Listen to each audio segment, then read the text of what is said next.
Good morning, everyone. A very, very warm welcome to your PVT webinar this morning on healthy masculinities and value-based messaging. I'm Zoe Francis. I'm the Health Promotion Coordinator for the Regional Strategy Preventing Violence Together, and I will be chairing your session today. I want to thank all of you for being here today. It's an amazing opportunity, and we've got such high levels of commitment to the work. And that's demonstrated by the really high levels of engagement here this morning. Of course, this work is really important always, but particularly now in this current environment. And so thank you for taking time to commit to this important piece. I want to thank our guest speakers this morning. I'd like to welcome Dr. Michael Flood from Queensland University of Technology and Benjamin Bruin, who is a Health Promotion Officer from Eastern Health. Welcome to you both. Thank you for taking the opportunity, both of you, to be here this morning and to share your experiences in both research and practice in this field. Many of you will be familiar with Michael Flood and Benjamin from the first communities of practice that we ran in January. So familiar faces, hopefully, to most of you here today. I'd like to move.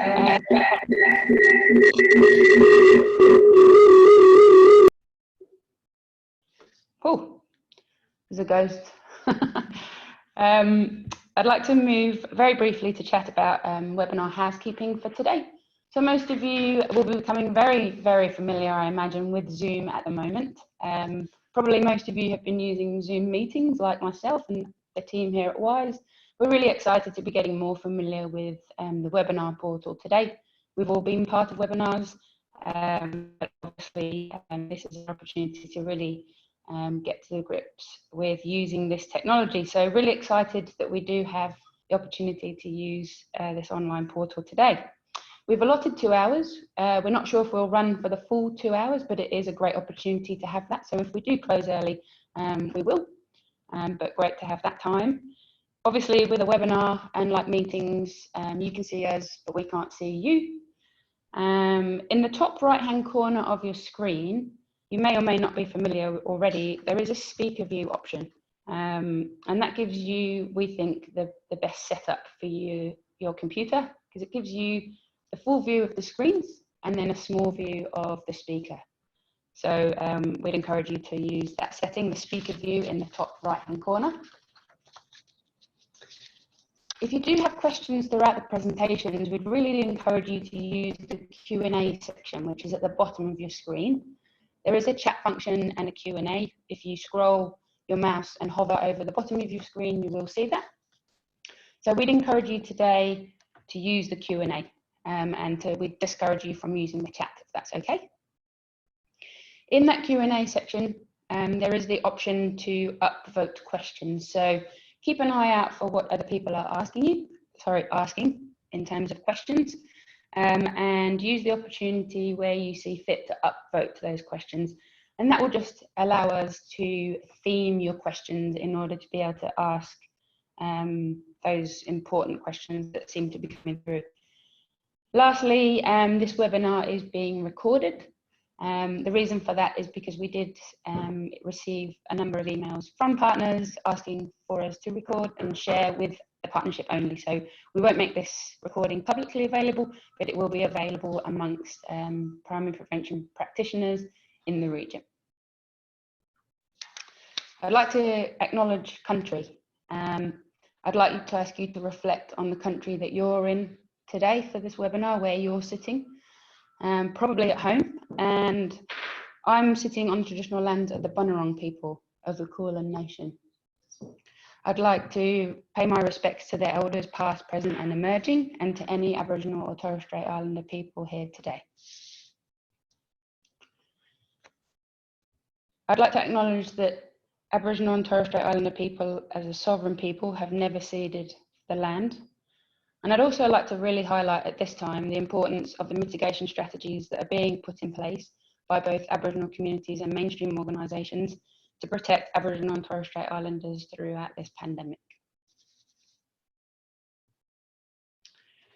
Engaging men and boys in the promotion of gender equality and the prevention of violence is really gaining traction in our field, and you're all very, very aware of that. We're really lucky here in Victoria to have some great work that's happening in the research field, and that has fed through, obviously, to some really strong work among peak bodies, both at the state and the national level, and in community-based organisations as well.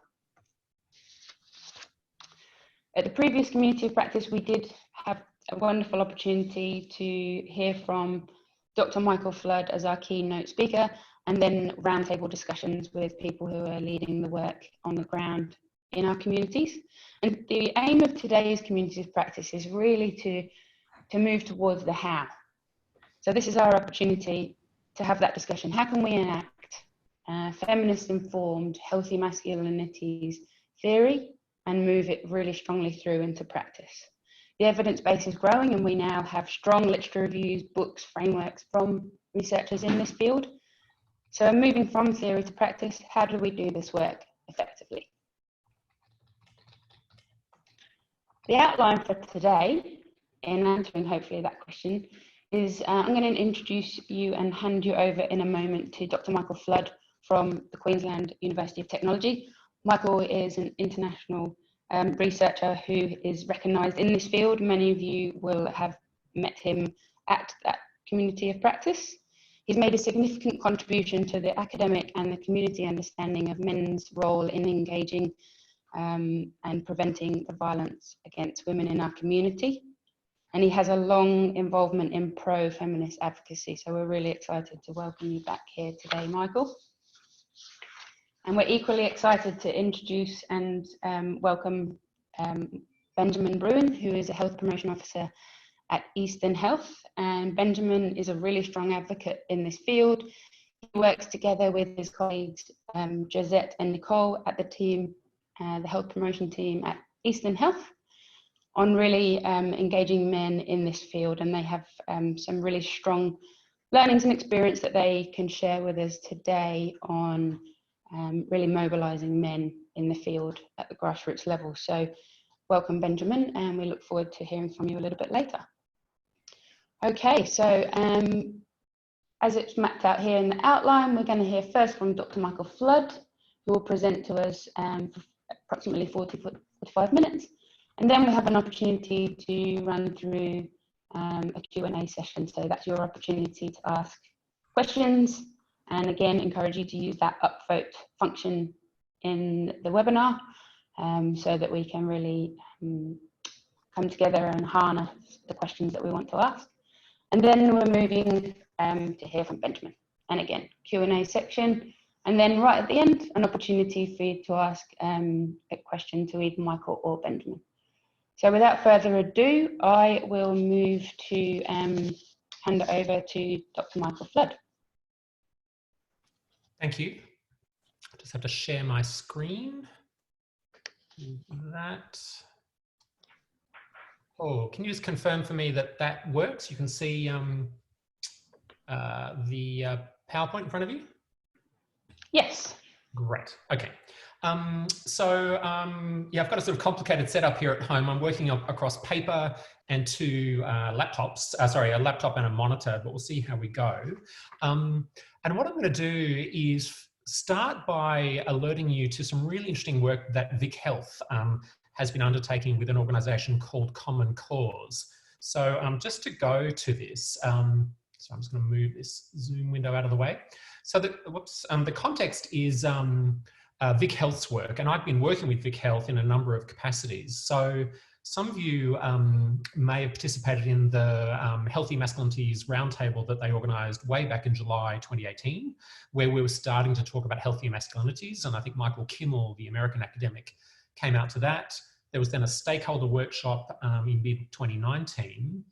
And some of you may have seen a couple of products that VicHealth have put out more recently. So a scoping review, which was a review of existing efforts to promote healthy masculinities that they commissioned from Monash University, Stephen Roberts and colleagues of his. So that came out late last year, a kind of review of existing efforts around the country and around the world to promote healthy masculinities. Then VicHealth released a framework called a Healthy Masculinities Framework for Gender Equality. And that went up in November 2019. One thing that's interesting to note there is that while VicHealth has circulated that framework among its stakeholders, it's not promoted it more widely at this point. I think it's waiting for its messaging guide to be produced as well. But some of you may have seen that framework for gender equality, and I and others contributed to drafts of that and reviewed that framework as it took place. The work I'm going to spend about half of my session this morning on is the messaging work that Common Cause has been doing. And Common Cause is a social research, a social marketing company based in Australia.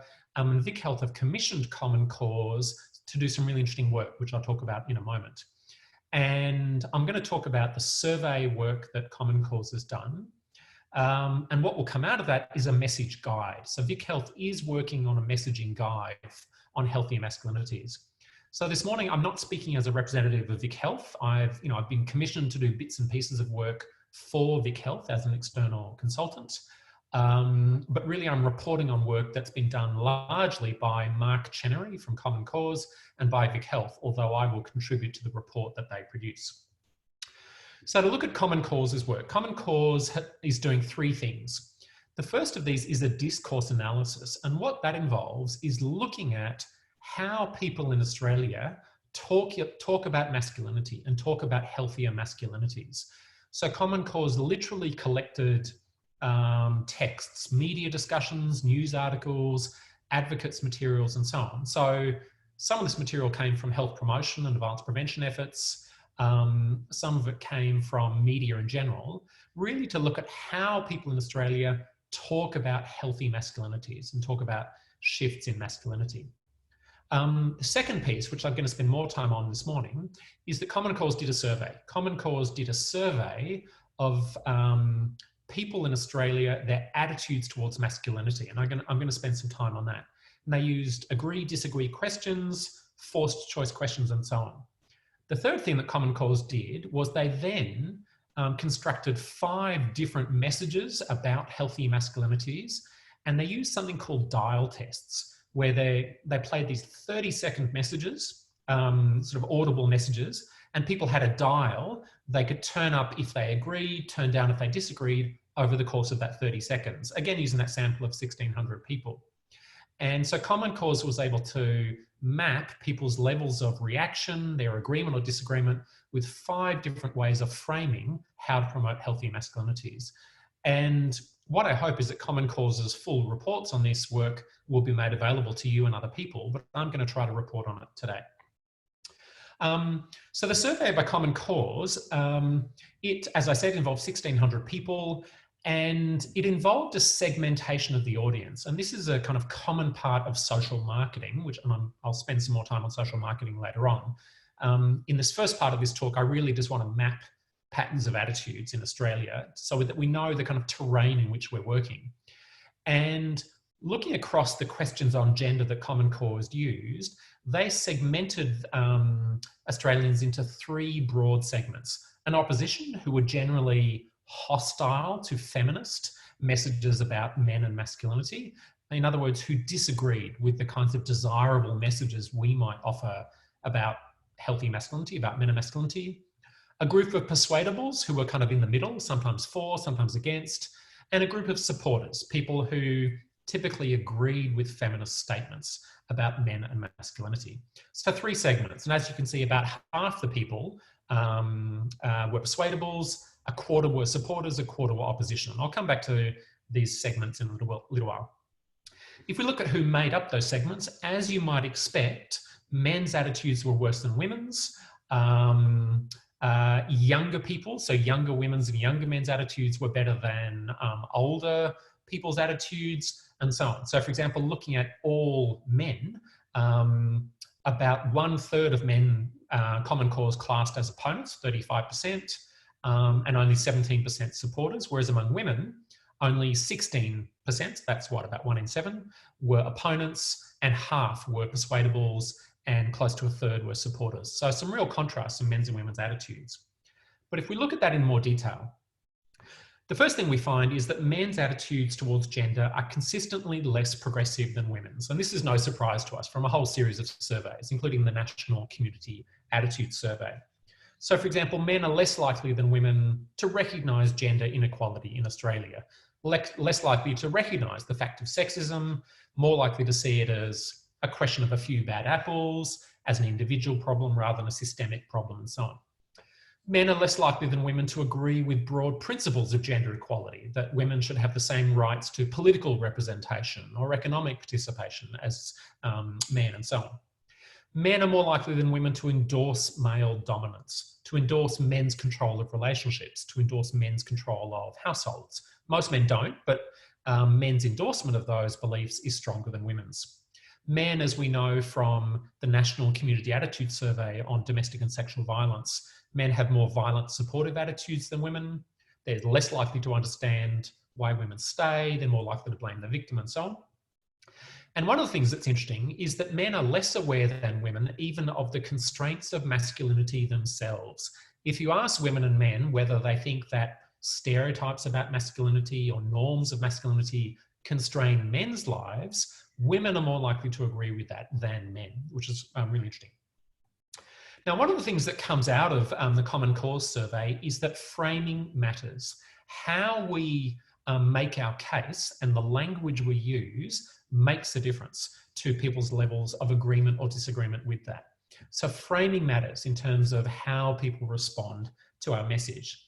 And the Common Cause materials, and I'm summarising a lot of information here, which Common Cause has provided. This is really working through a summary of their material. One of the things that Common Cause finds is that when we frame statements about gender in progressive terms, in terms that we might agree with, the opposition, those people who are generally are more conservative than persuadables or supporters, the opposition actually agrees with them as much as persuadables do. Less than supporters, but as much as persuadables. So when we frame statements about gender in positive terms, we don't see much difference, in fact, between opposition and persuadables.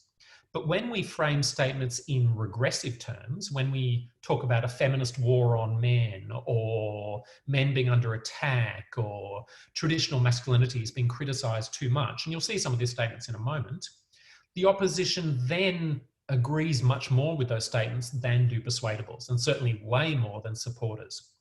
So if we frame our statements in positive terms, then the opposition acts like persuadables. They don't act like an opposition. But if we frame our statements in regressive terms, saying we disagree with them, then the opposition has poorer attitudes. So in some ways, and this is drawing on Mark Chenery's work for Common Cause, in some ways the opposition in Australia looks like a fairly weak opposition. That is, sometimes their views are similar to those of persuadables. So I said, if we go back to the overall segmentation, about 25% of people in Australia, more men than women, so 35% of men, 16% of women have opposition attitudes in general.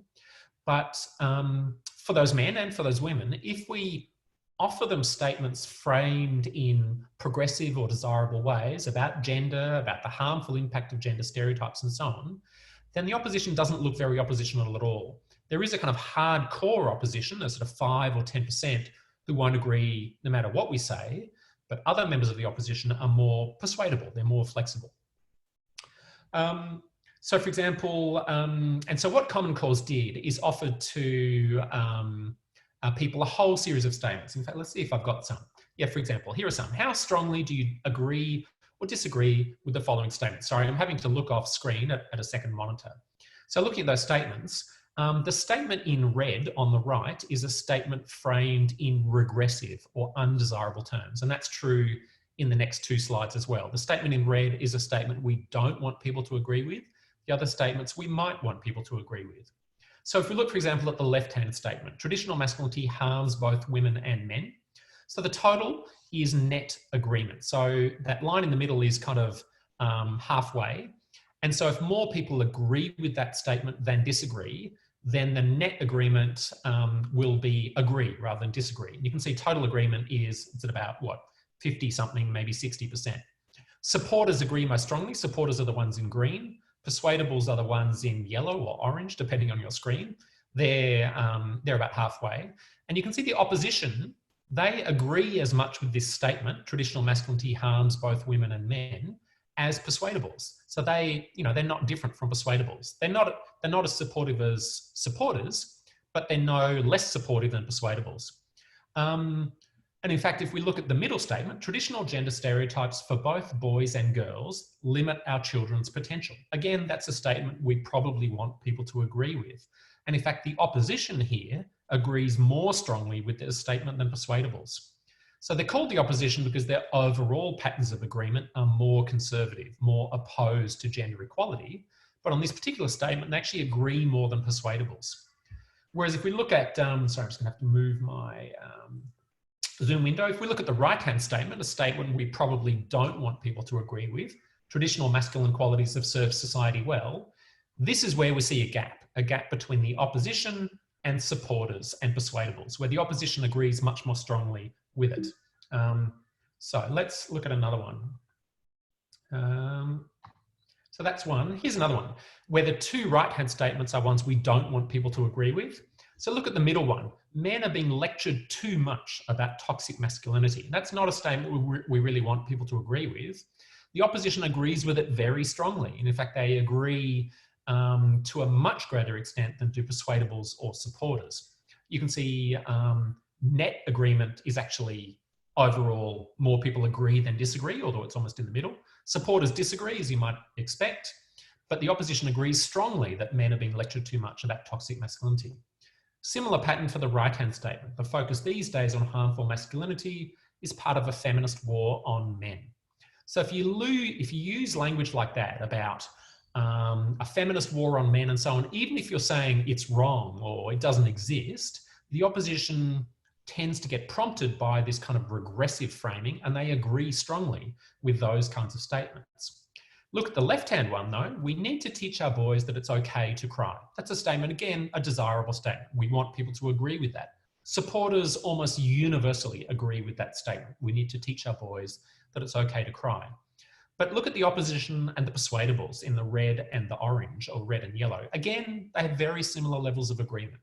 So that's another example where frame the statement in a desirable way and you don't see much difference between the opposition and persuadables. The opposition looks fairly persuadable in other terms. So let's go back to my overall comment.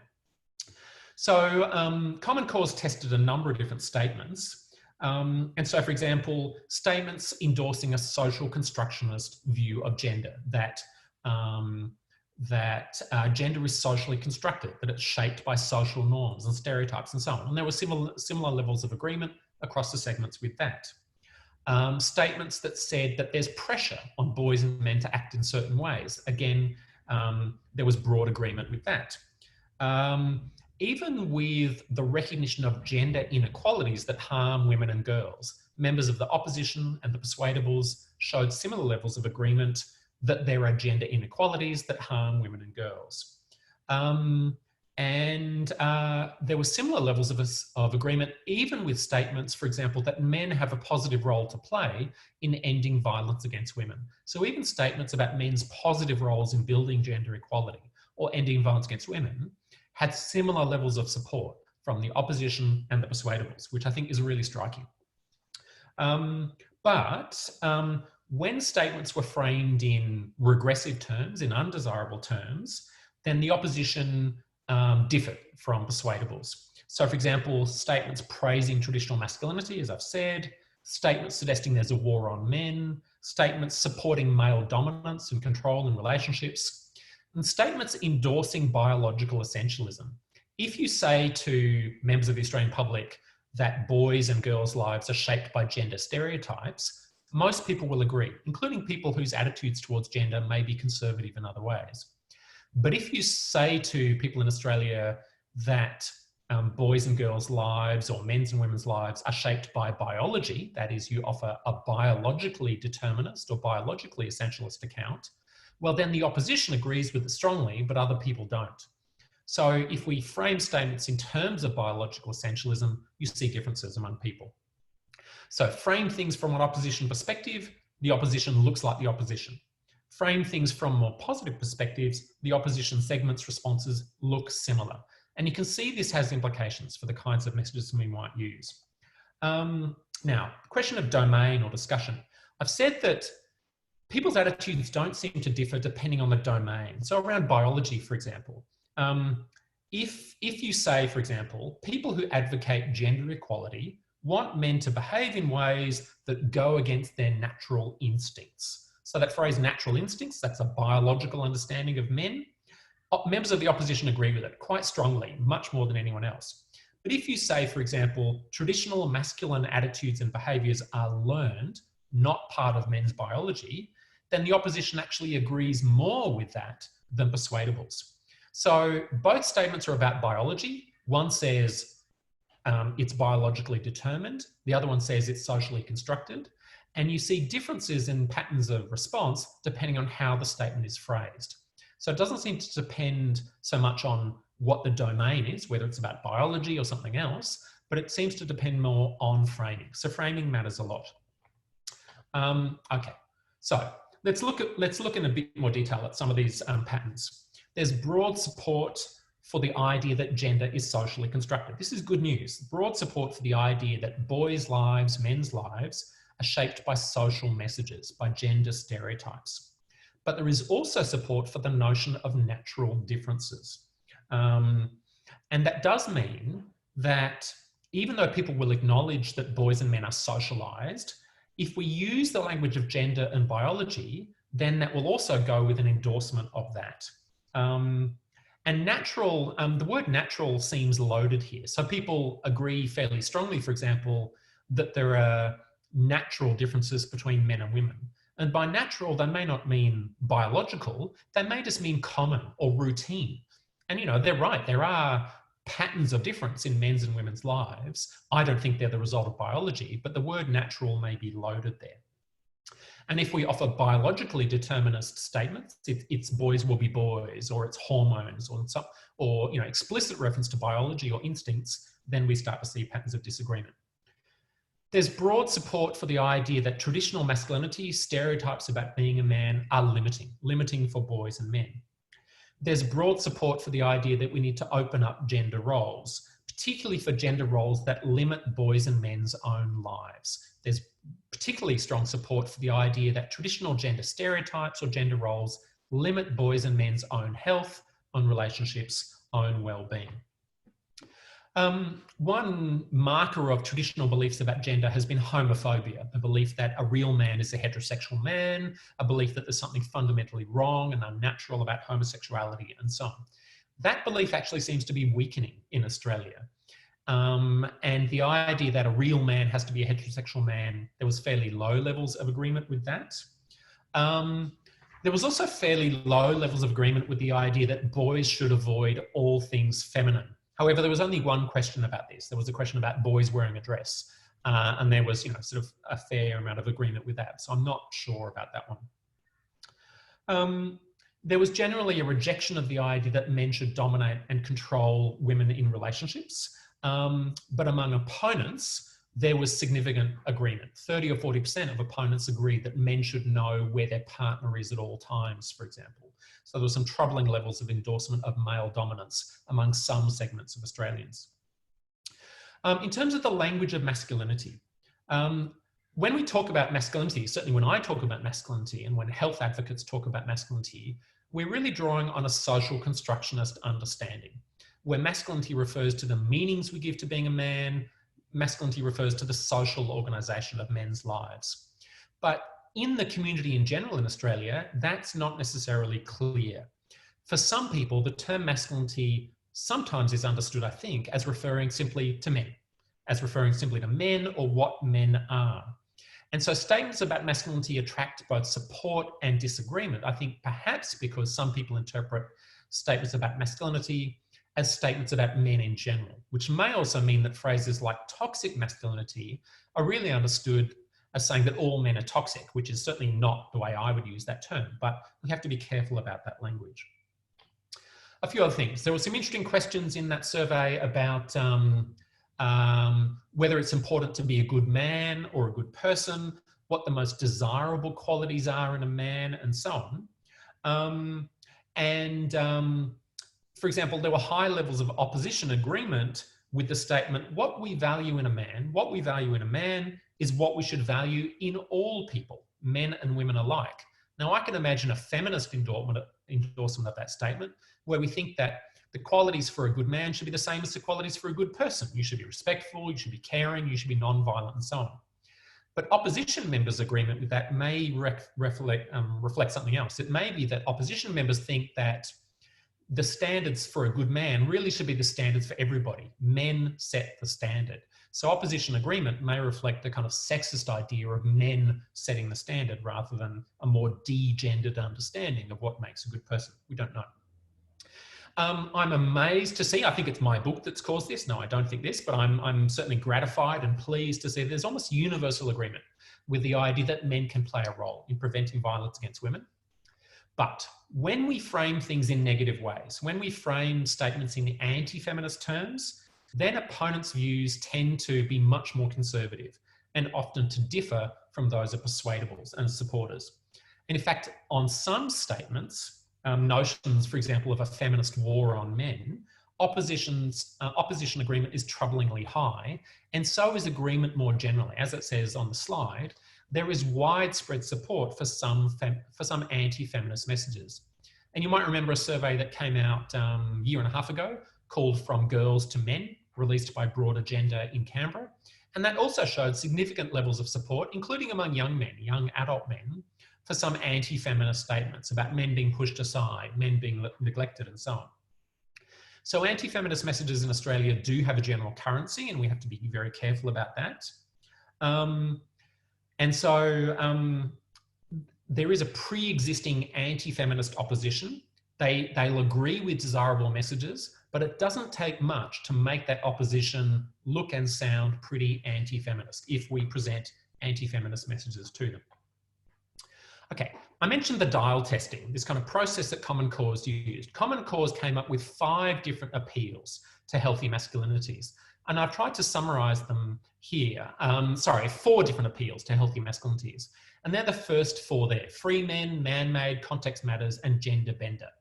So this was Common Cause's effort to come up with different ways of framing healthy masculinities.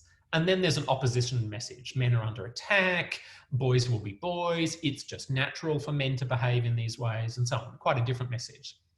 And they tested these 5 different messages among Australian populations and got people's levels of agreement with them, literally played this 30-second message and people turned a dial, agree or disagree over time. And you kind of see this curvy line as people respond to this message in real time.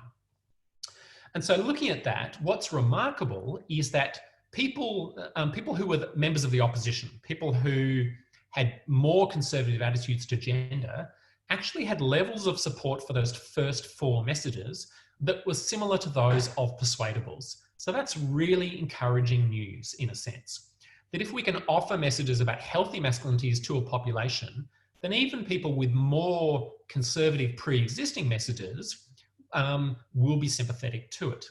But offer an opposition message, supporters hate it, they read it as anti-feminist, they disagree strongly with it, persuadables are somewhere in the middle, and the opposition really likes it.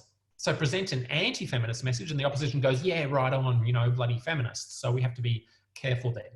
And even persuadables will support anti-feminist messages to some extent. So some really interesting stuff going on here about how we present our messages. So let's move now to questions of social marketing. Okay, so social marketing. What the hell is social marketing? Well, it's different from advertising. It's using marketing strategies, but it's using marketing strategies to influence behavior for the greater good, for the social good. That's where the word social is doing there. What the word social is doing there. It is trying to create positive social change, environmental change, health change, social change, and so on. And so it's using marketing principles, but also the insights of, you know, work on behavior, work on psychology, and so on. So there are some broad principles that should guide social marketing. And they're principles that really we can apply to health promotion and violence prevention more generally. One is we've got to have an understanding of the problem, what it is we're trying to address. And I've applied these principles very much to violence against women, but we can apply them more generally. So first of all, we need to know what the problem is, what are the workings of the problem, what are the causes of the problem, and we need a theory of change. We need some sense of how we're going to make change in that. Second, our efforts have to be comprehensive. There's a wealth of evidence that social marketing and health promotion efforts are much more likely to be effective if they're comprehensive. That is, they take place at multiple levels, in families, in communities, and so on. If they take place across multiple settings and people are exposed to the message in multiple ways. So impact evaluations of social marketing show that they're much more likely to have impact if people, for example, not only see the posters, but also see a store or hear an ad on the radio or get a brochure or something like that. So multiple exposure to the message and on the ground strategies make a difference to the impact of social marketing efforts. So they've got to be informed, they've got to be comprehensive. They also need to be relevant. Any program, a social marketing program, some other type of program, has to be relevant to the communities and contexts in which it's delivered. It has to be based on some kind of knowledge of the target group or the population and the local context. And I'll come back to these points in more detail in a moment. So it's got to be relevant, and it's also got to be engaging. It's got to engage participants. It's got to be meaningful. It's got to be understandable. It's got to be in a language that's relevant. So its content, its messages, and its messengers have to be engaging. And I'll come back to that in more detail too. I've mentioned this notion of familiarity. So when it comes to social marketing, for example, ideally people can see themselves in the people and the messages that are offered in social marketing. They identify themselves. They sort of identify themselves and their social groups in the messages and messengers that you use in your social marketing. So let's look a bit at how to develop. I'm really focusing on social marketing, which I know is only one component of health promotion, but it's an important part. And so I want to sort of give you some sense of how to do this well. So developing a social marketing campaign. It has to be oriented towards a specific audience. And it has to try to influence specific behaviours. That is, you have to have some sense of what it is you want people to do in quite concrete terms. And I remember this was feedback that I and others gave to VicHealth when they were developing their healthier masculinities framework, that, you know, our messaging to men, for example, about respectful relationships needs to identify quite concrete actions for what respectful relationships actually look like. Taking turns in conversation, sharing decision-making about finances, and so on. Because just the language of respectful relationships itself may not mean very much. So we have to aim to influence specific behaviours. We have to address motivators for change. What it is that might motivate people to change, what it is that may prevent people from change. And we have to offer benefits for change. So, so in terms of that first one, knowing the audience is critical. Identify the audience, understand the audience. An audience implies someone passive, but as I mentioned on the previous slide, social marketing assumes that the audience is active, that the audience makes sense actively of messages presented to them, and they negotiate or interact, sometimes critically, sometimes in resistant ways, with the messages we provide. Just as audiences are active in their understandings of media and popular culture as well. So, for example, men are presented every day with conservative and patriarchal messages about manhood, about gender, as well as more progressive messages. And men may reject them, may negotiate them, may adopt them in some contexts and not in others, and so on. So the audience is active. We have to know something about our audience. We have to aim to influence specific particular sets of behaviours. We have to address what motivates people to make change. Part of that is the point 2 there, point 2 on the slide. We have to be clear on what we want the audience to do. What do we actually want them to do? Do we want them, you know, for example, are we addressing ourselves to men who are at risk of using violence and we want them to ring Men's Line? You know, what is the specific call to action we want them to do? Do we want them to go for a walk twice a week? What is the specific behavior we want them to adopt? And it has to be some kind of benefit. If we want people to give up an old behavior or modify an old behavior or accept a new behavior, then we've got to offer them something appealing in return, something to replace that, some kind of benefit, whether it's a material benefit or an intangible benefit, a sense of well-being, a sense of doing the right thing. So it doesn't have to be money, obviously. It can be all kinds of things. It can be tangible or intangible. So looking at then developing the message itself. So on what basis do we choose the message? Well, first of all, it has to fit our change agenda. It has to be gender transformative. And you might have encountered this term. It's a term that you see in VicHealth's Healthy and Masculinities framework and in a range of work addressing men in change.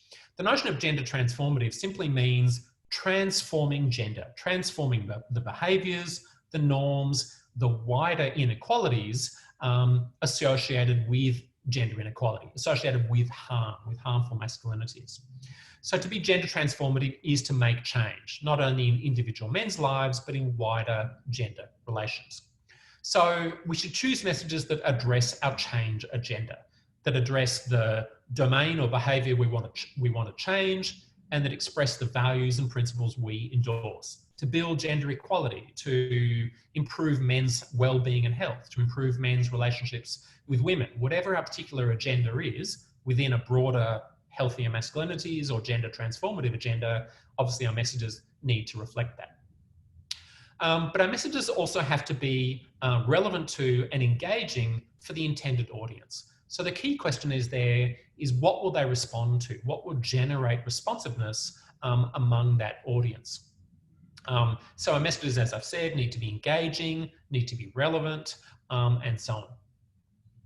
And obviously, we want messages that will have an overall positive impact, messages that won't make things worse. And as I said in the discussion of common cause materials, there are some messages that are likely to intensify opposition, likely to encourage or cement opposition to gender equality. So we have to be careful about those. So there's kind of an idea here of getting the right message and getting the message right. So the first of those is about understanding how to motivate people, how people can be motivated to try to change. And the second is finding effective ways of communicating that message, effective ways of communicating those motivators of change. There are a few other considerations I want to mention after I've had some coffee. One of them is we have to anticipate likely reactions. What are the likely reactions to or resistance to the message? And part of that is piloting your message, literally testing your materials among relevant groups of men. What works? What media, what messages, what language are seen as authentic or meaningful or credible for your target audience? So, how can you increase the kind of message acceptance among your audience? And I was reading some work by Henley and colleagues about their efforts to design a campaign. They were designing a campaign to get men in West Australia, get men who were using violence or at risk of using violence to ring a phone line. And they came up with a campaign called Freedom from Fear. And Freedom from Fear is one of the most well-evaluated social marketing campaigns in Australia. And one of the things they emphasize is we have to stay within the audience's latitude of acceptance. That is the kind of range of things that they're prepared to accept. Obviously, you want to push your audience, but you don't want to offer messages that are so far beyond what they're prepared to accept, what they're prepared to understand, that they simply fall flat, that they're ignored. So that means also not exaggerating the promised benefit, not exaggerating the kind of likely threat to them. And so there's challenges here in getting the message right. And in working around violence, for example, that also means coming up with messages that don't condone or excuse men's violence, and messages that won't make victims and survivors feel responsible or feel guilty. You might be designing a campaign aimed at perpetrators or potential perpetrators of violence, but some victims and survivors will hear that, and others, bystanders. And if that message actually increases victim blaming, increases the risks to victims and survivors, clearly that's not an appropriate message. Okay, so what else on developing messages? So your message needs to clearly communicate the values of the campaign. It needs to be positive. It needs to reinforce positive behaviour rather than condemn negative behaviour. And this is one of the consistent findings of social marketing, that it's more effective to show and encourage the desirable behaviour than it is to show and discourage the undesirable behaviour. It's also a consistent finding that you need to tell the audience, tell the people this is aimed to, exactly what you want them to do and how you want them to do it, to be specific, to be clear, to have clear calls to action. The message needs to talk about consequences or solutions, what the result or benefit will be, how they will benefit, how their relationships will benefit, how their family or community will benefit if they make the desired behavioural shift. And there's a notion here of connecting people to communities. And that means not victim blaming, not suggesting that it's entirely their individual responsibility to make change. Instead, suggesting that it's a community problem. It's a collective responsibility that we as a community or we as a society can make change. So promoting both an individual and a collective response. And as I've mentioned, a positive language. There's been lots of work on social marketing aimed at men, getting men to engage in violence prevention and so on. And what's proved more successful is engaging men as allies in joining with women to stop violence against women, engaging men as bystanders to other men's use of violence and other men's violence supportive attitudes and behaviours. Part of our work, of course, has to be getting men to also look critically at our own behaviour, our own attitudes, but we can do that within a framing of men as allies or men as bystanders.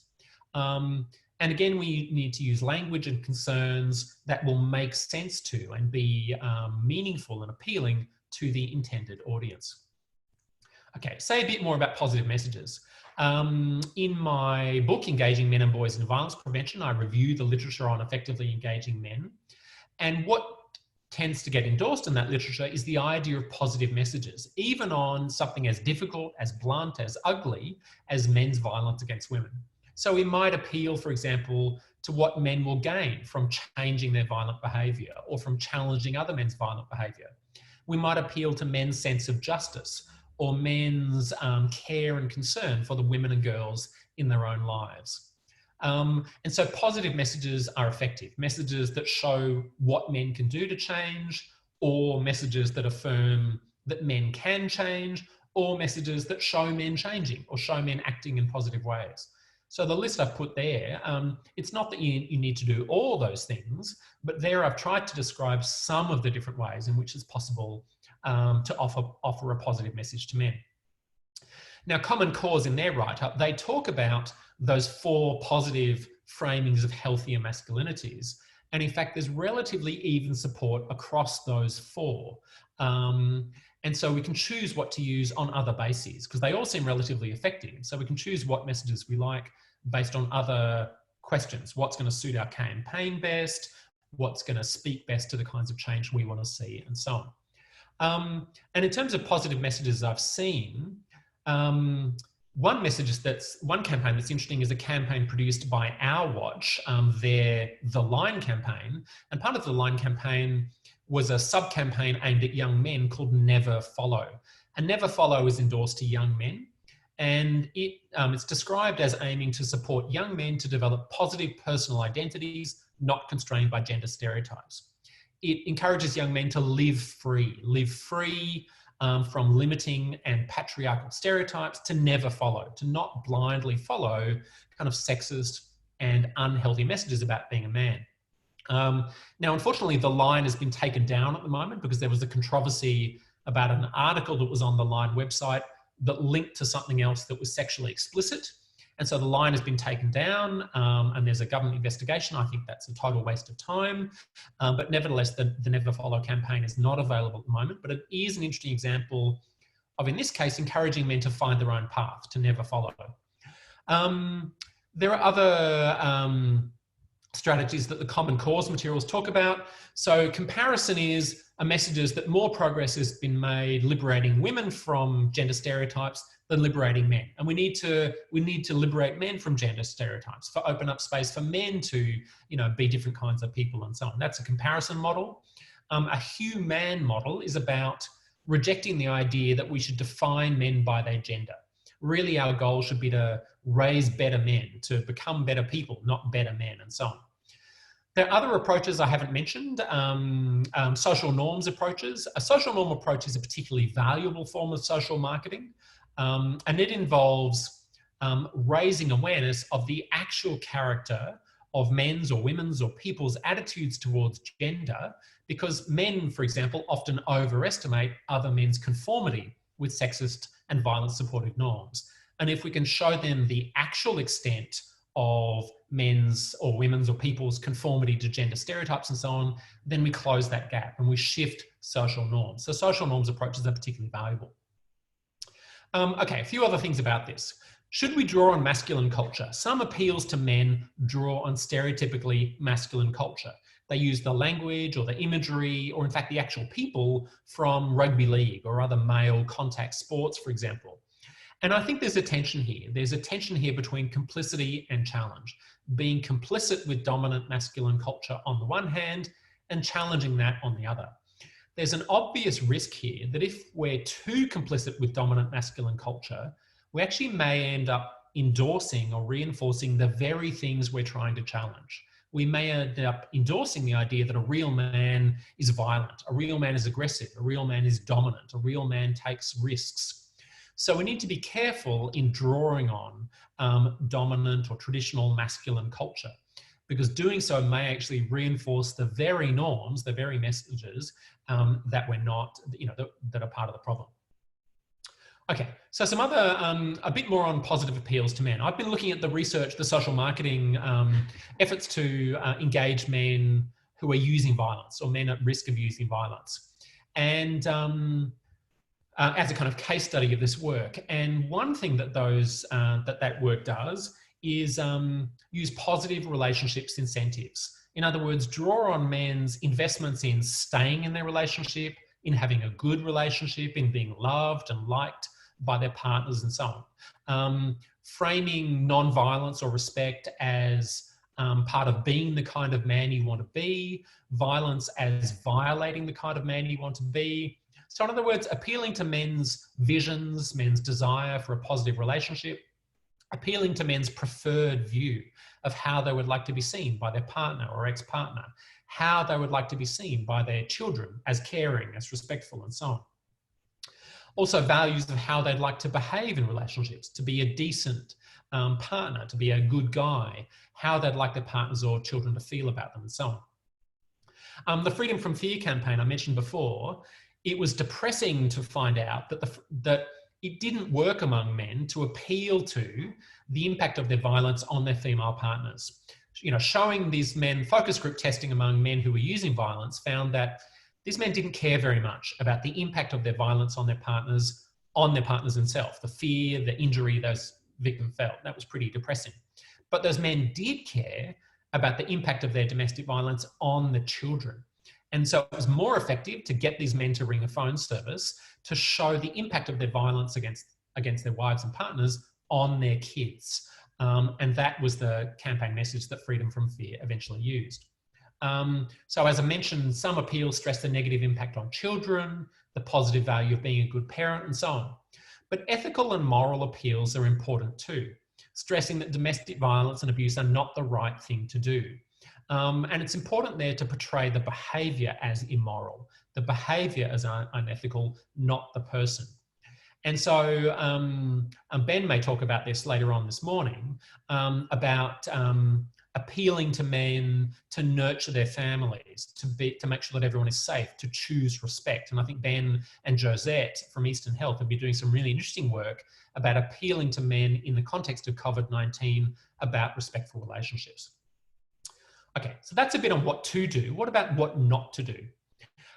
There's good evidence that if we use language that appeals to real men, if we use language that kind of reproduces narrow and stereotypical ideas about being a man, we will make things worse. So this isn't a gender transformative frame, it's a gender exploitative frame. And that actually perpetuates gender inequalities. And there's a bit of writing about the dangers of an appeal to real men, for example. And that's too common in, White Ribbon in Australia has done it, other people in Australia and elsewhere have done it, said real men don't bash women, real men don't rape women, and so on. And I think in general, that's mistaken. There may be other appeals we can use that appeal to stereotypical masculine qualities, but reframe them. But appeals explicitly to real men are a mistake. Equally, it's a mistake to portray men and women as equally constrained by gender. It's a mistake because it's false, because it's inaccurate. It's a misrepresentation of gender relations and gender inequalities to portray women and men as equally constrained by gender. It's also important to avoid directly criticising biologically essentialist or biologically determinist understandings.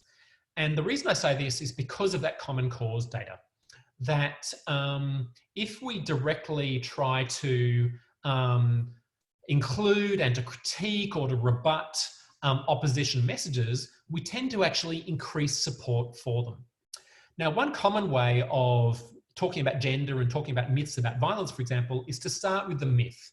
The myth is domestic violence is caused by a failure to control your anger, and then give the facts.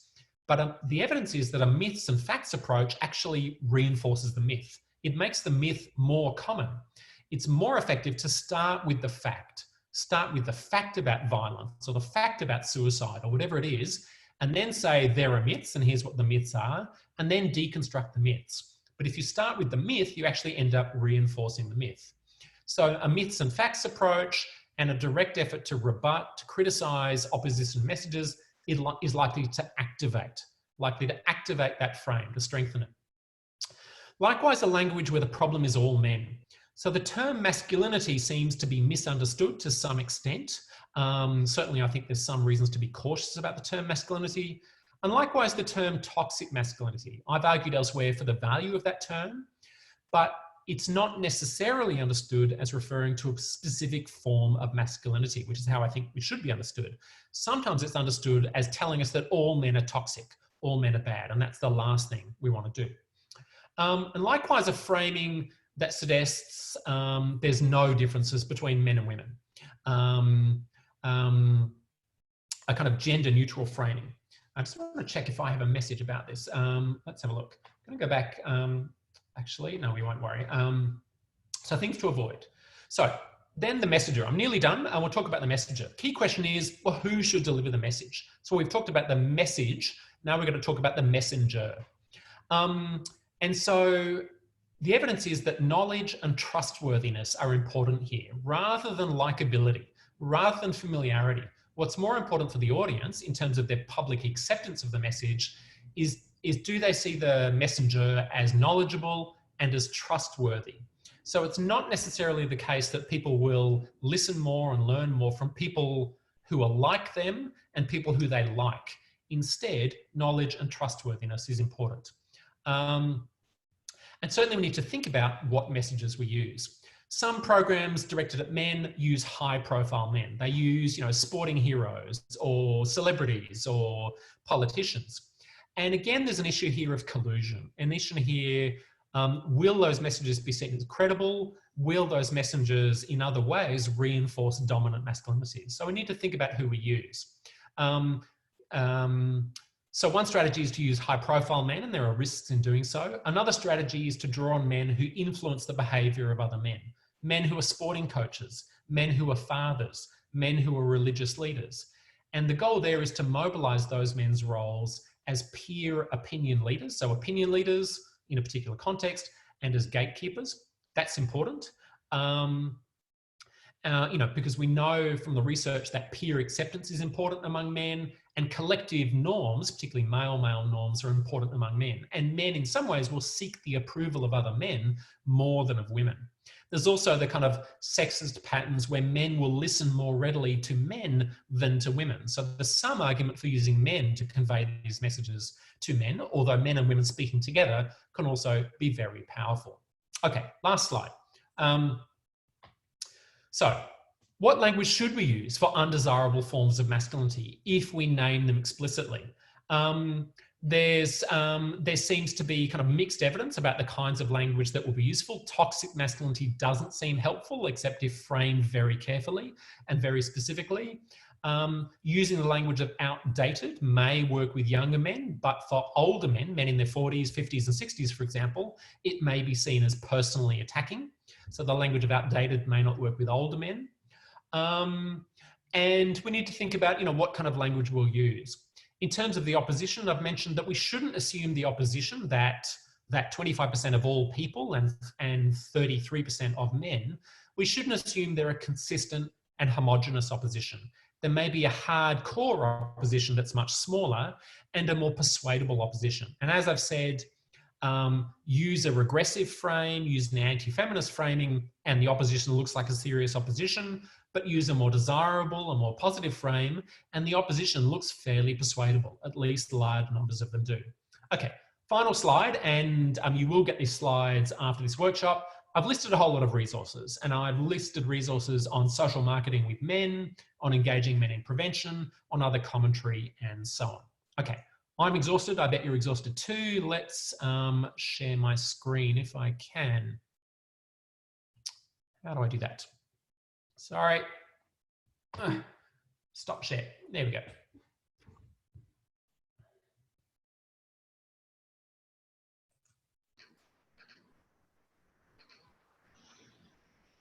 Thank you very, very much, Dr. Michael Flood, for your wonderful presentation. It's really exciting to hear the work and the research that you've been involved in. And I think it's particularly exciting, that piece that you mentioned around how it's important that this work is comprehensive and that those messages are reinforced from all of those multiple platforms. And I guess as a partnership, that's our opportunity in our roles to do either strategic planning around this or to work at the grassroots. So yeah, it's our opportunity as a region to reinforce that positive behaviour. I'd like to move now to the Q&A part of this webinar today. So I can see that we have a couple of questions up there already. Michael, the first one is around how we can, could you please explain how to craft a values-based message with a practical example in a sports setting such as sports and rec? Now, I'm aware that Benjamin in particular has a lot of experience in that, so we might leave that for Benjamin, but Michael, you might want to jump in and respond to that anyway, or we do have other questions coming through. So what would your preference be, Michael? I hope Jess isn't disappointed by this, but I think I'll defer to Benjamin actually. So do you prefer Ben or Benjamin? Thanks, Michael. I'll say Benjamin to make it easier. And are you happy to answer that question now, or do you want to wait? Sorry, I'm playing silly. But... No, that's fine. Why don't I'll have a go at it. And first of all, thank you for that question. And I'm just going to look at it so I can see it. Okay, so I mean, we're in our example, and I'll go over this in my presentation, we have some of the, and it's good hearing, answering this question after you've presented, Michael, because the provider that we use really tried to find an equal balance between utilising the existing culture that exists within sport, so in this case, particularly Australian rules football, so using role models, using positive examples of football in general, to, I guess, hook or engage with the men in the room, and not just necessarily the men, also women as well. So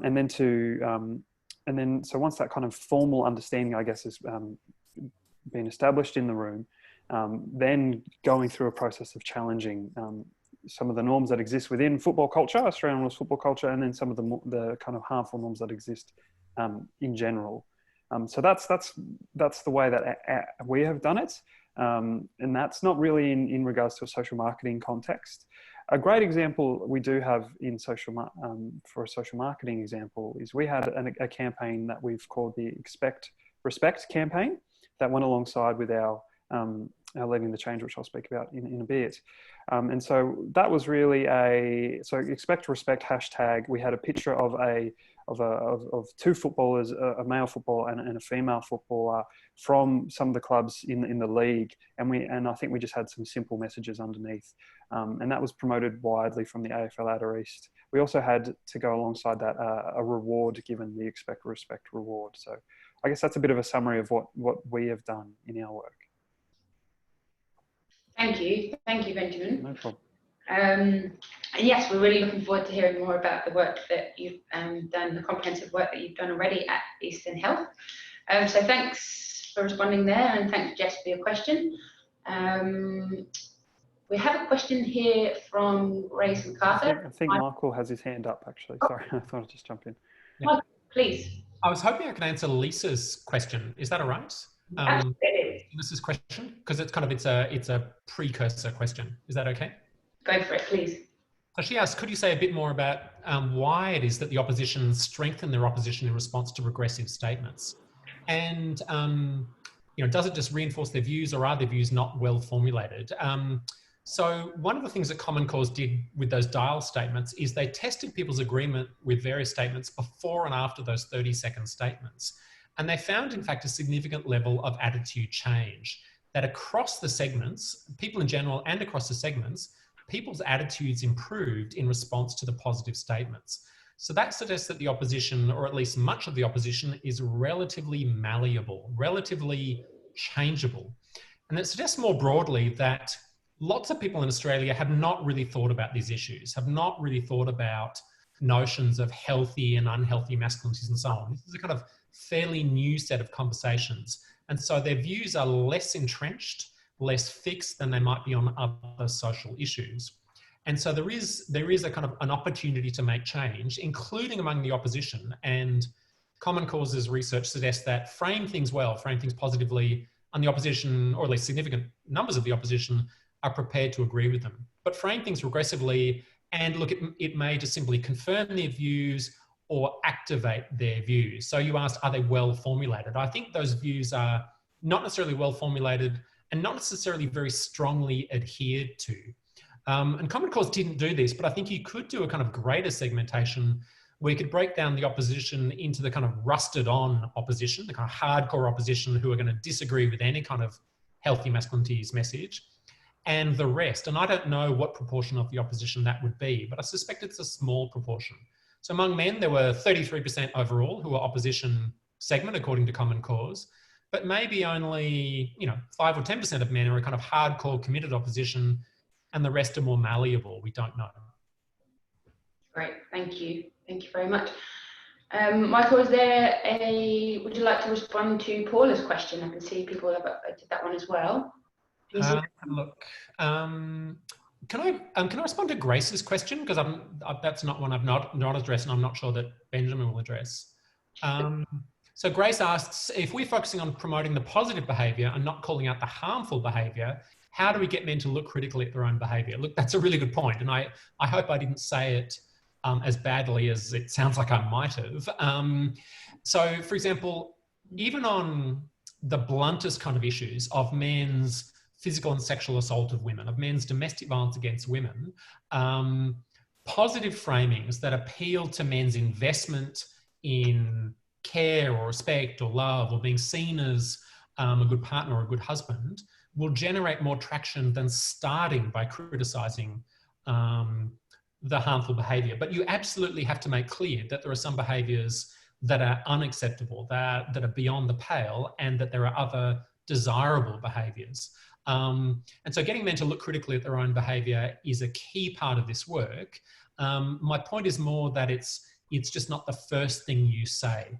And in speaking critically about the harmful behaviour, you have to be specific about the behaviours themselves and what's acceptable and unacceptable.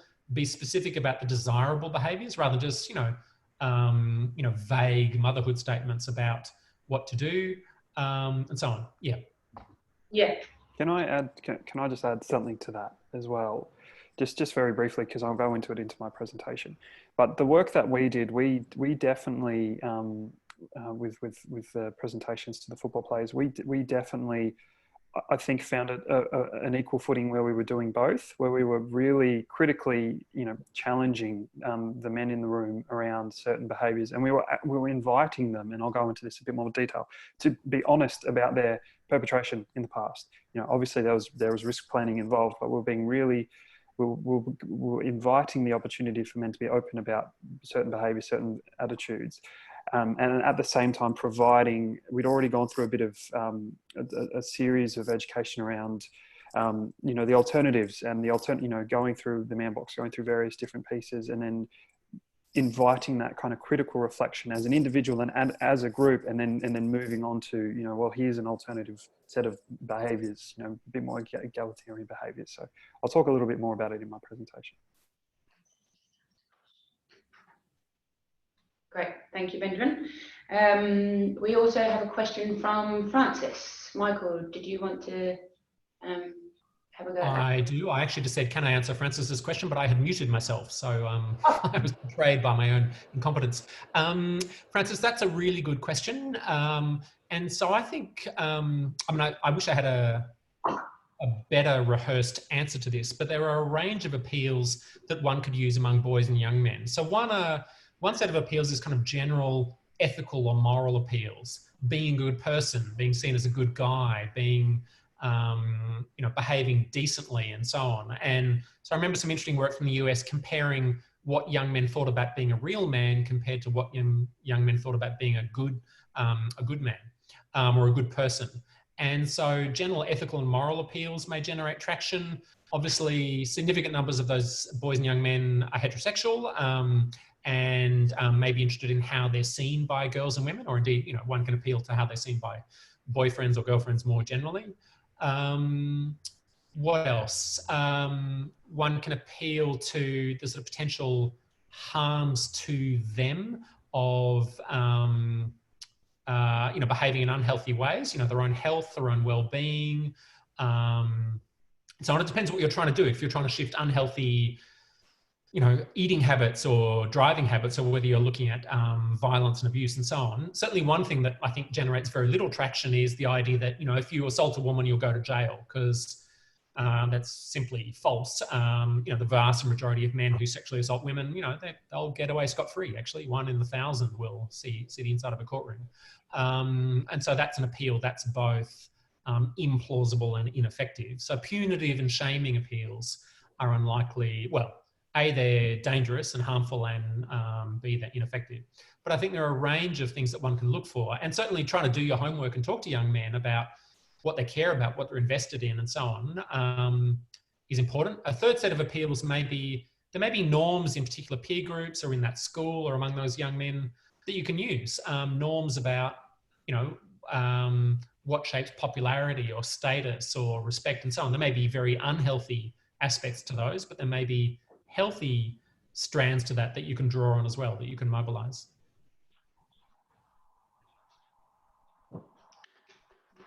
Okay, does anybody else have any other questions? Otherwise we might move over to Benjamin's presentation. Thank you very much everybody for those questions, and thank you to you both for unpacking them. And yes, I think we'll move over to Benjamin now. Benjamin, thank you very much for joining us again today. We're really excited for you to present to us the work that you've been doing in the different settings. So over to you, Benjamin. Thank you, Zoe. I've just noticed that there is a question from Paula, but I think we might just leave it, because I might touch on your question a little bit anyway, and we can probably answer it at the end. Perfect. Anyway, okay, so I'm just going to share my screen, and I will also mention I'm working from home just like probably the majority of us, and I do have a beagle. So if anyone knows beagles, they can be quite loud. So if I have to strategically mute myself, it's because I'm telling him off. Okay, so yeah, once again, thank you very much for having me, Zoe. I'm supposed to be in France right now, but I'm not. I'm in my living room, and I'm the best thing to do besides travel is to talk about healthy masculinity. So I'm really glad to be here. So I guess what I'm going to try and focus on, I'm timing myself. I'm going to go through a bit of the history of our work, what we've done, some with a particular focus on our work in football clubs, and then give a little bit of, I guess, an overview of some of the learnings that we've had with our work, and also, I guess, potentially provide some advice to any of this work if you're interested as well. So our health promotion team has a long history of health promotion efforts aimed at preventing violence against women and promoting respectful relationships, particularly in the Yarra Valley, but also in the Yarra Ranges and the Eastern Metro region. I'd like to include the Change the Story framework just to kind of highlight how pivotal a document, a policy document that has been to our work. When we originally developed our current IHP plan, which runs from 2017 to 2021, we had we knew that we were going to have an increased focus on engaging men and promoting healthy masculinities. And this document was really pivotal in us being able to really name the actions that we wanted to progress with men and boys. So particularly the two actions that we've really progressed with men and boys is that first one, challenging of condoning of violence against women, and also that fourth one around the strengthening of positive, equal and respectful relationships. So as Zoe touched on before, I'm just going to touch on this briefly as well. We're in a very interesting time right now. We've got increasing amounts of really strong and valuable evidence being released all the time. Michael Flood's book, I feel like Michael refers me to have a look at that book every time I speak to him, and it's a fantastic resource for us in terms of our planning. I'll speak a little bit about a social marketing campaign that we're currently developing as we speak, and about some of the advice that I've been given from Michael. We've also got the Men in Focus document from our watch, and also the Healthy Masculinities framework. And I think the point I'm trying to make with this slide is that now is the time more than ever that there really is a license, particularly in Victoria, to do this work around engaging boys and men, and having conversations around healthy masculinity.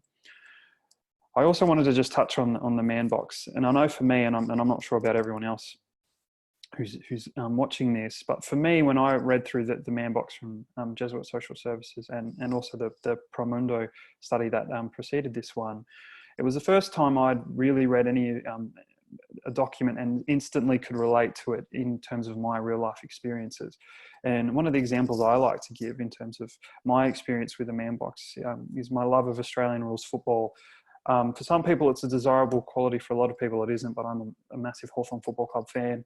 And I played football for many, many, many years. But when I was around 18, 19, 20, I decided to stop playing football. And it was not due to injury or not due to a love of the sport, but it was due to the fact that I just could not stand the norms of the club and the behaviours that were kind of condoned and accepted. And I remember at that time, I didn't really know, couldn't really explain to people why I wanted to leave, because that was just the way the club was. But I know now, as I've gotten older, that the norms around risk-taking behaviours, around alcohol, around drugs, around the attitudes towards relationships was all really horrible, and I just didn't want to be a part of it.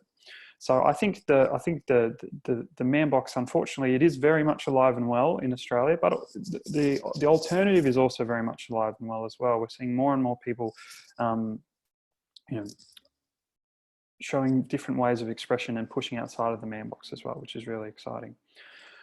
Okay, so I'm just going to go over some of the work that our health promotion team has completed to do with engaging men and promotion of healthy masculinities. So as I mentioned before, that Change the Story document and a big emphasis on mobilising communities in the Yarra Valley started in 2017. And we developed the initial Leading the Change project partnership, which I'll go into more detail in a few more slides.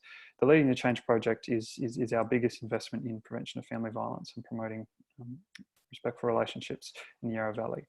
But some of the work that we had to do really early on. So we had a male practitioner at the time, that wasn't me, who came from a counselling background and had specifically done a fair amount of work with families, men's behaviour change and so on.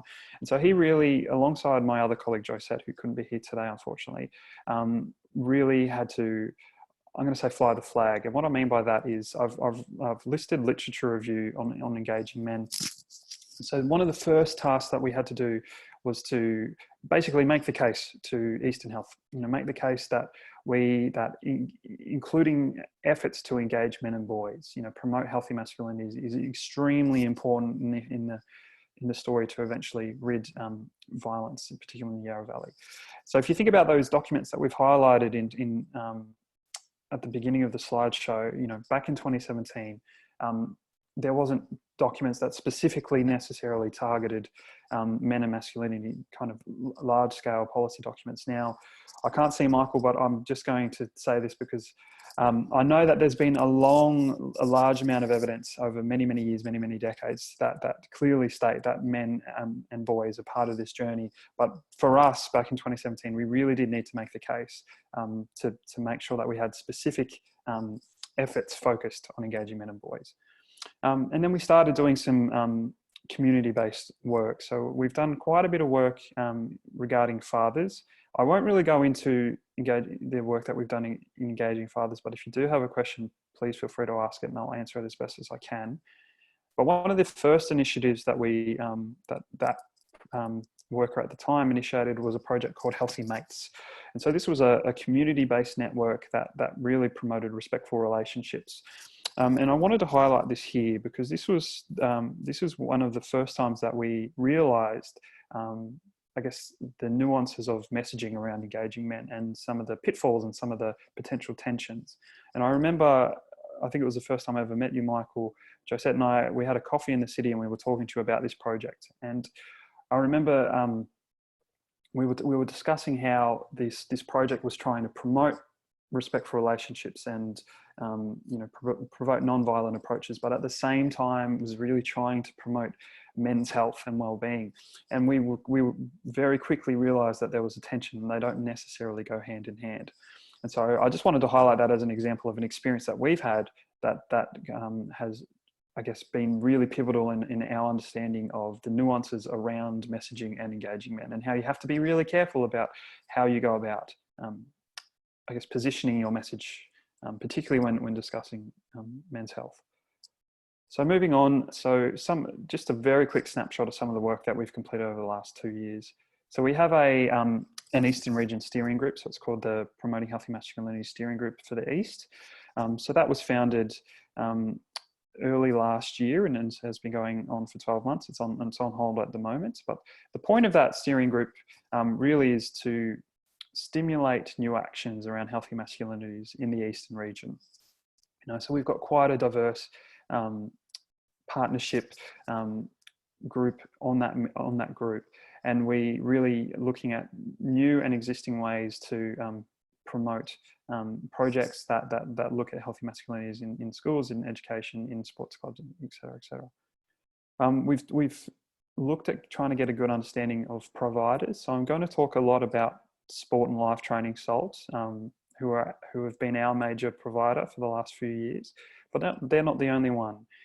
Some of you might have heard of the Man Cave, for example, or another provider such as Tomorrow Man, Undercurrent. There's various different providers who are offering a range of services, and one thing that we've been really, I guess, clear on is trying to get an understanding of where they're coming from, their goals, their alignment with evidence-based practice, their alignment to quality improvement, their risk planning, etc., etc. In the hopes that if we find some really strong providers that we could potentially look at partnering as well. The other thing to add there is we have looked at developing our own curriculum as well, which we might now be able to do that we potentially have a bit more time on our hands. As I've said before, engaging fathers in the Yarra Valley, happy to talk about that later on as well. And then schools, it's interesting we're talking about schools now. We have had, we support our primary and secondary schools in multiple ways in our health promotion efforts. So not just necessarily prevention of family violence focused. That does make up a majority of our work. We do support a lot of schools with their implementation of respectful relationships. But something that we have heard a lot, and it does frustrate me a little bit, and I'll explain why, but we have been getting quite a large amount of requests to support boys, for example. So that's led to us doing a lot of education sessions with teachers, with the students, with the parents. And so we've developed our own curriculum, tested some and evaluated it. Now, the thing that frustrates me about this is the language that I often hear when we're requested to go out and potentially present to the boys or chat with the teachers about masculinity, for example, is something like, oh, we're doing respectful relationships and that's great, but we need something for the boys. And that always frustrates me because it's positioned in a way that respectful relationships isn't necessarily for the boys, which can frustrate me. But that's just an example of the experience that I've had, that we've had. So leading the change. So I'm just going to get everything up and then I'll go through it one by one. So leading the change is, it's at its core, it's a strong strategic partnership between Eastern Health, AFL Outer East, which is the peak body for Australian rules football in the Yarra Valley, some Yarra Rangers, and now also it has merged and there's some clubs in the southeast. Sport and Life Training, as I mentioned, has been our provider, our education provider, and Yarra Valley Water have been our primary funding partner. So in 2017, we, in partnership with all those organisations, we had a forum, and that forum was really, the grounds of what would later come, and that's where we challenged the clubs around their cultures around respect, their cultures around gender. Female football, what are they doing? Connections to the community. Following on to that, in 2018, we engaged with 9 priority clubs and we provided 4 sessions by SALT as our provider. So those sessions were split 2 sessions to the senior men's team and 2 sessions to the senior women's team. So it could be football, could be netball, could be joined. They were separated for those sessions. And then in 2019, we went from 9 clubs up to 11. We had a bigger focus on our evaluation.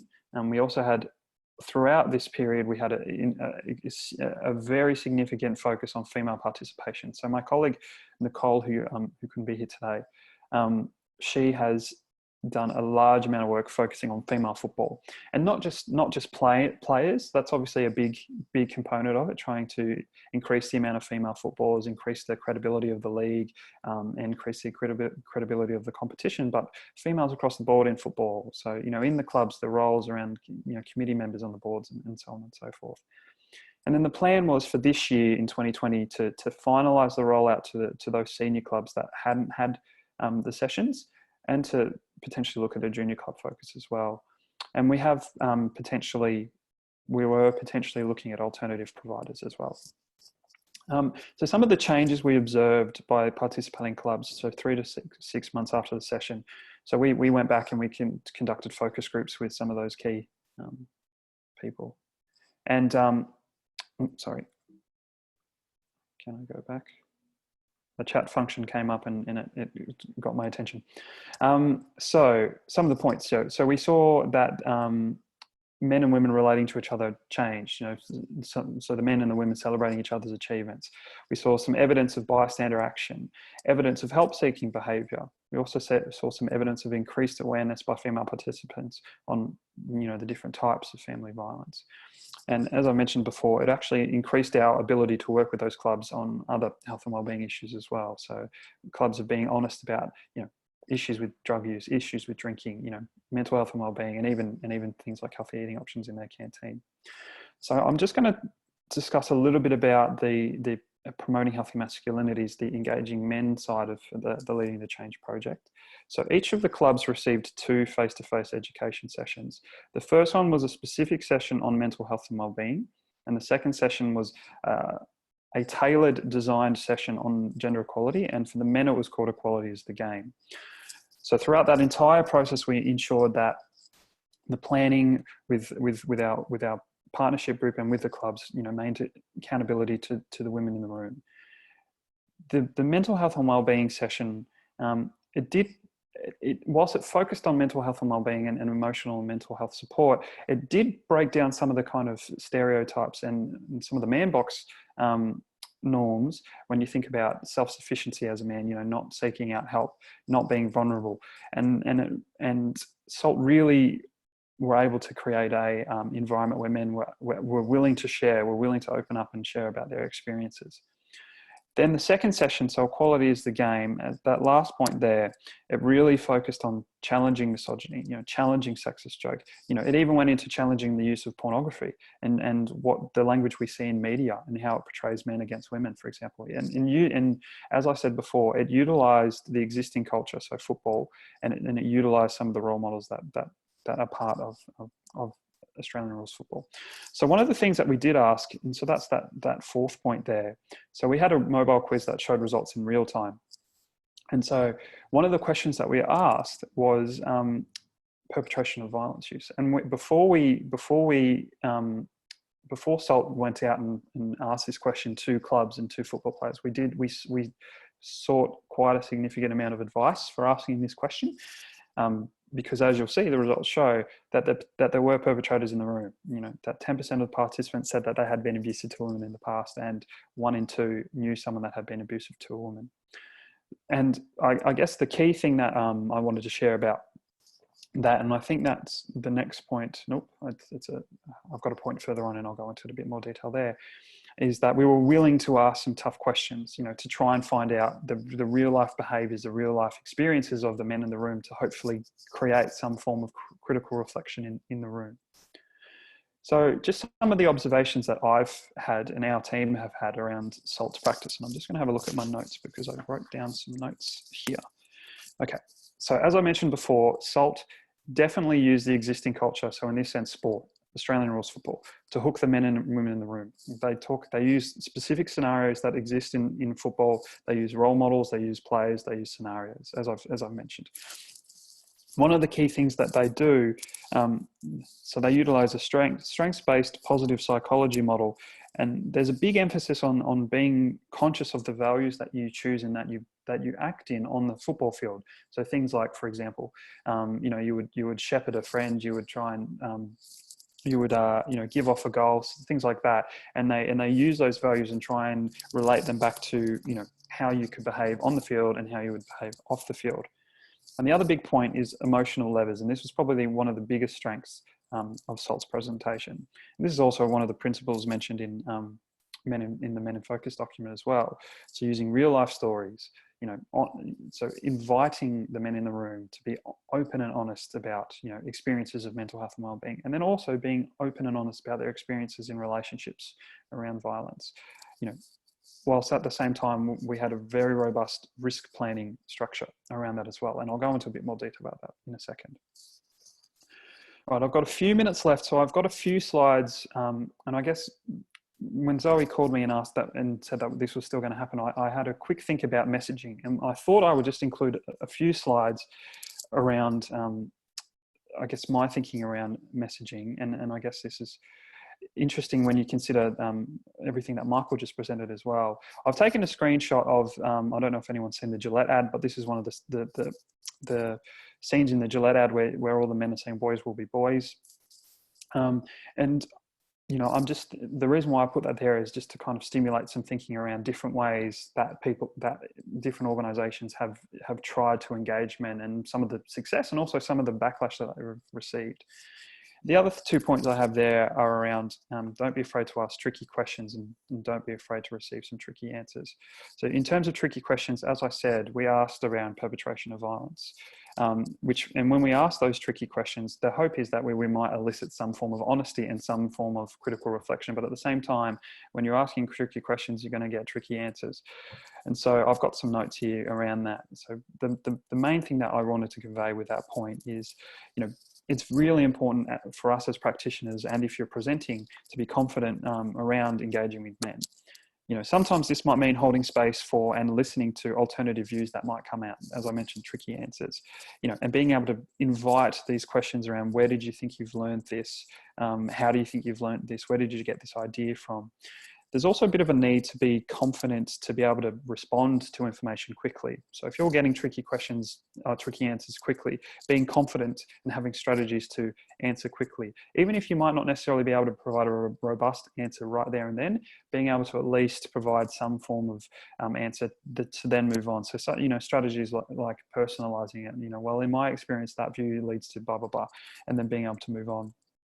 Something I wanted to mention as well is we're currently in the process of trying to develop a document that can be provided to practitioners that really will support practitioners who are engaging with men and boys to be able to give them some strategies to be able to handle kind of immediate backlash. And so this document's separate, and I might actually go into this because I've got a slide to talk about resistance and backlash, so I'll go into that when we get there. I included this slide just to show you kind of I find this really interesting, and I won't spend too long on it, but you'll see here on the left side we've got, this is these pictures are from the same campaign, White Ribbon Canada's Boys Don't Cry. On the left, we've got a picture of how I see it, a father and a son. It looks very inviting, very encouraging, very happy, and it's saying 10 tips for promoting healthy masculinity. So inviting an alternative way of behaving. On the right, I don't know if anyone's seen this video, but this is a harrowing video which shows pretty much the exact opposite. It shows a video of a boy being born and then growing up. And it shows various points in time where he's basically indoctrinated into intensely negative kind of patriarchal norms. And then that last image there is showing it's implying that this young man's about to commit an act of sexual violence.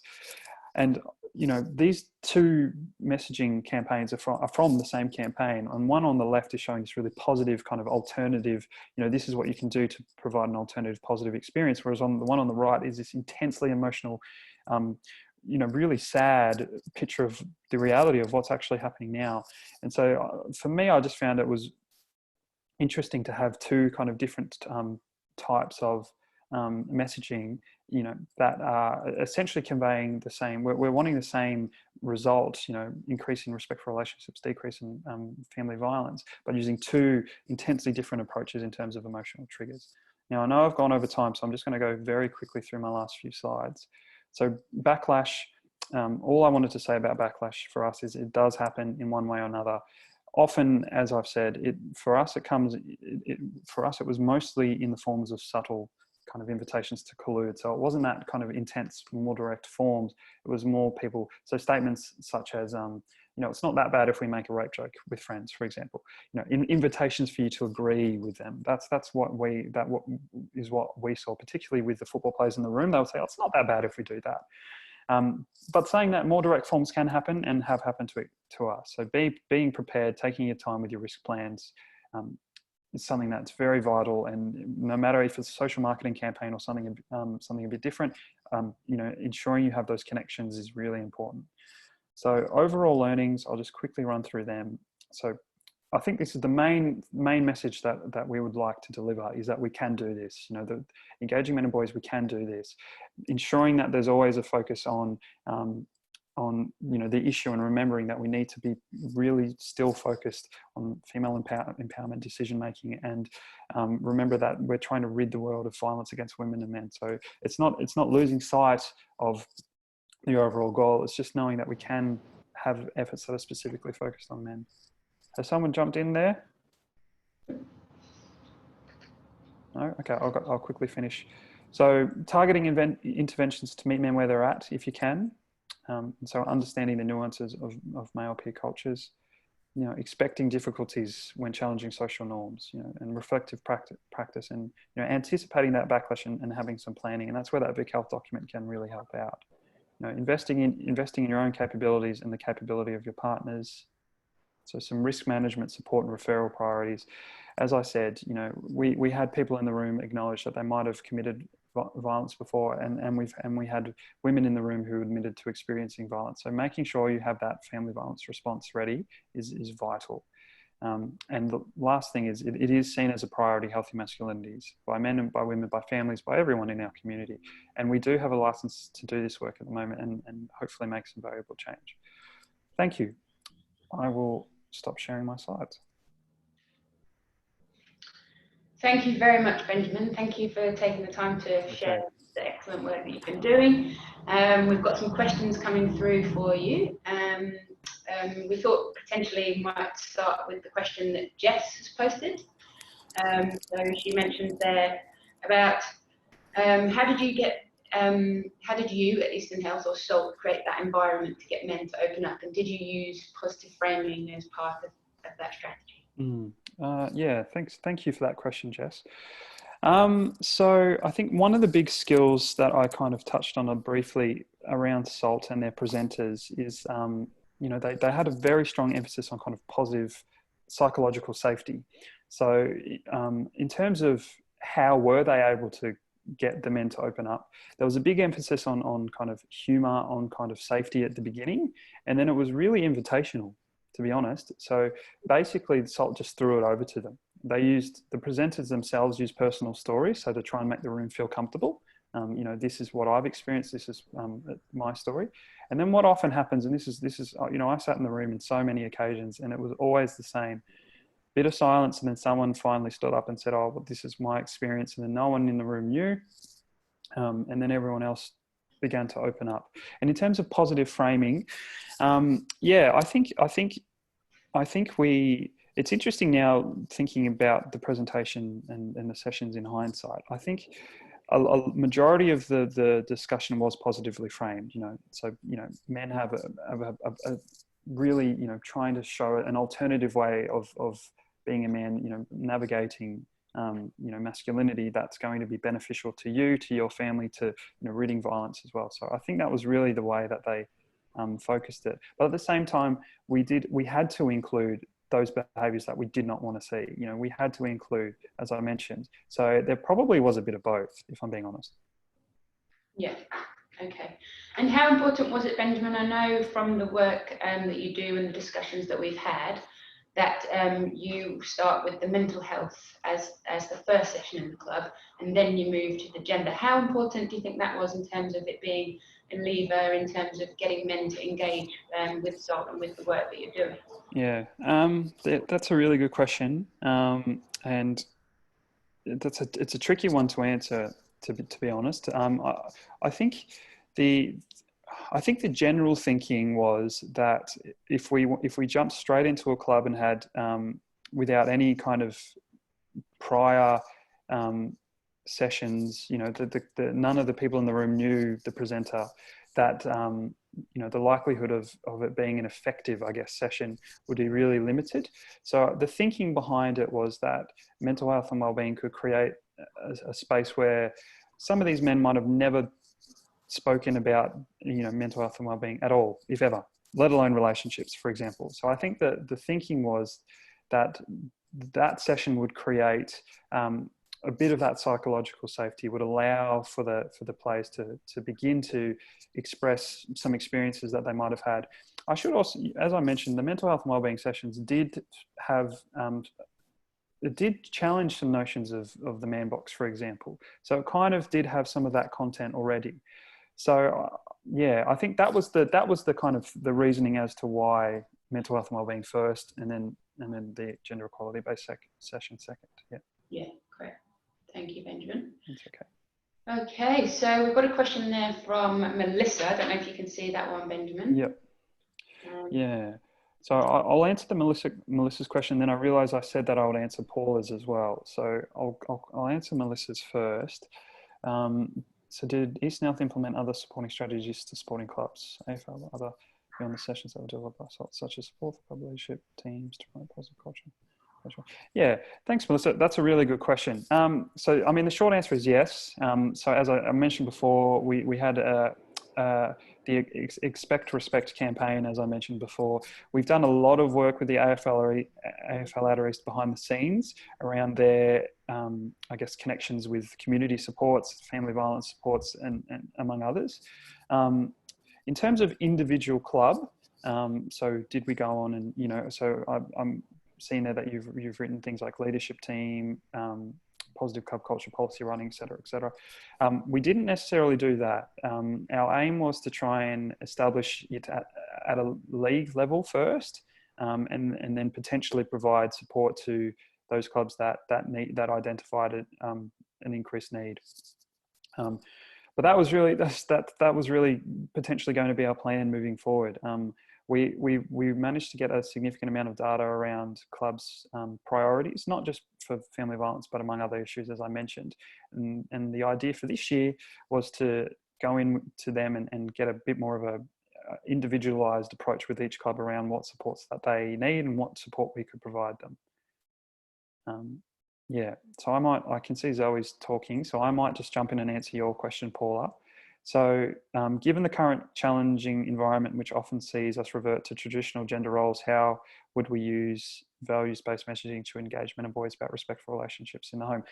That's a great question, and one that we've been asking ourselves, one that I've asked Michael a few times recently as well. We're actually currently developing a social marketing campaign in the East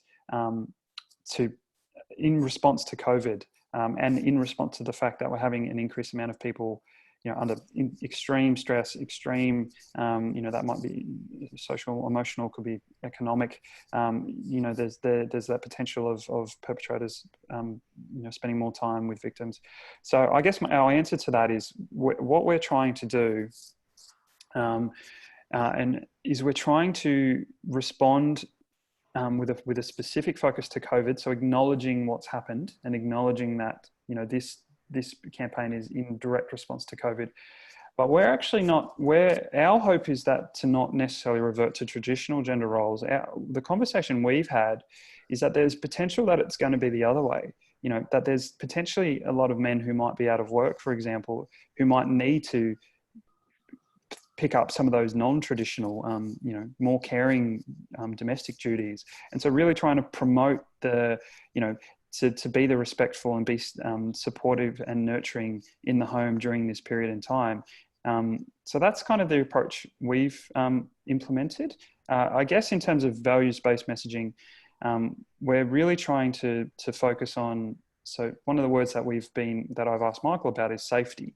And what I think we're trying to use in that sense is promote, being a source of safety for your family now, in the sense of being a kind and nurturing a father figure or for your family, whatever it is. So that's how we're tackling it. And as I said, it's happening right now. Hopefully we'll have something to share in the next few weeks.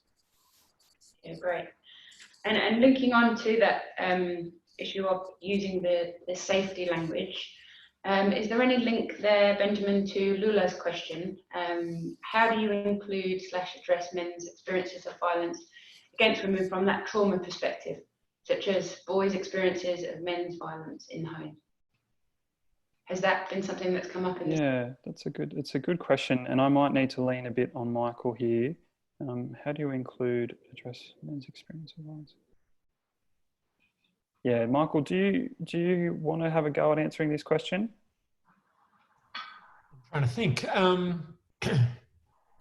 Look, I certainly think on work on domestic and sexual violence has to include that. And there's been a shift in the kind of engaging men field. I was actually writing about it last night, precisely to that acknowledgement. Oh, where have those questions gone?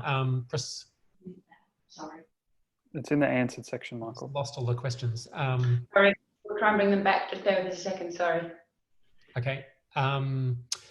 So there's certainly been an acknowledgement in the engaging men in violence prevention field of the need for this work to routinely acknowledge the fact of victimisation against boys and men. But I think what that is at the moment is typically kind of tokenistic or superficial acknowledgement, and what Lula is proposing is really a much more substantive acknowledgement, a trauma-informed acknowledgement of what that actually means for boys and men. And I think that's very underdeveloped, but the kind of obvious directions are to take the kind of growing body of trauma-informed practice and really apply that to the fact that large numbers of boys and men have grown up witnessing and experiencing violence, in homes and families, and I think that's an important part of this work.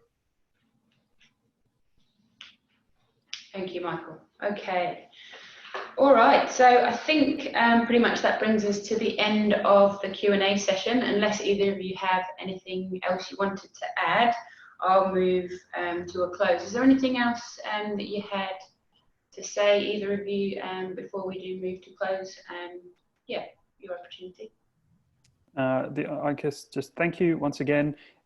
If there's any questions, if anyone's interested in any of the work that we're doing, I'm happy for you to give me a call or to send me an email, and yeah, happy to have a chat. Wonderful, thank you very much, Benjamin. Yeah, look, thank you, everybody. It's an odd experience doing a webinar in this disembodied way. I miss people, actually. I miss being around the room. But this is the way things are. And look, I appreciate everybody's patience and efforts to make this work. Yeah, thank you. Really well said, Michael. And I want to echo that. It's really exciting to see how many people are online today and have joined us from our partnership. So that's really, really exciting. And again, just to acknowledge that it is a very different platform to engage on, and we miss you all too. And thank you for your patience with our first Communities of Practice online.